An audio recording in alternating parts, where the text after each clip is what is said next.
Which brings us to Isaac Watts.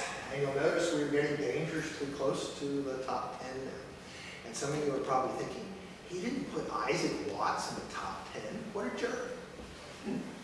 But you have to see who the other people in the top 10 are to decide whether I'm a jerk or not for having Watts. 1674, he's born in Southampton, England, to nonconformist parents. In this context, when you talk about a nonconformist, you're not talking about a hippie from the 1960s. You're talking about somebody who's not a member of the Church of England, which was the official religion of England, and still is for that. In 1690, he attended a nonconformist academy at Stoke Newington, and so that means that because if he wanted to become a priest or a pastor, that means that he was never going to hit the big time, because the church, you had the Church of England, and then you had the other groups. So he kind of made a conscious choice that he was never going to he was never going to be a bishop or a big guy in the church. But he ended up being bigger than all of them because of some things he did kind of as a sideline. In 1707, 1709 area, he published hymns and spiritual songs, so this is his first adventure in doing music publishing. 1702, he's ordained as a pastor of the independent congregation in Mark Lane, which means that was not the Church of England, so that means it was not a big church or an important church. 1719, and this is where he has really has an effect on the music of Christianity. He publishes the Psalms of David, imitated in the language of the New Testament. And one of the songs that he had there was a little ditty called Joy to the World.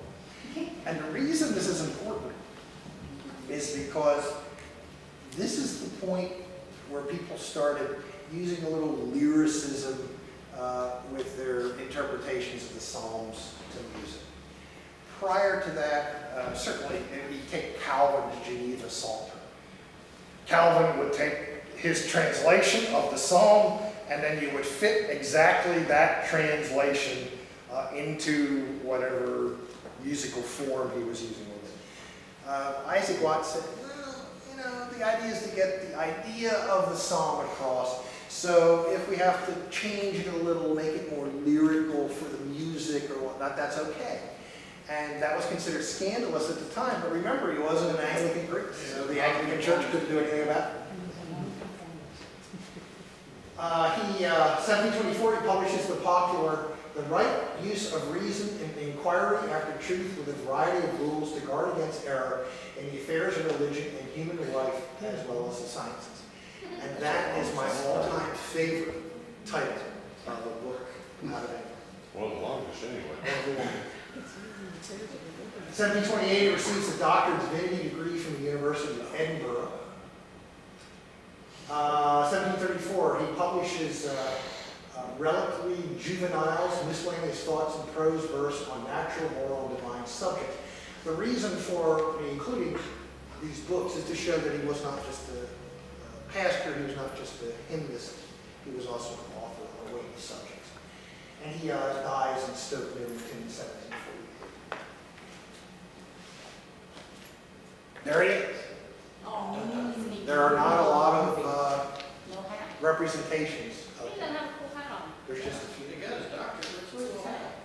The reason he's in here, Wigs were the fashion.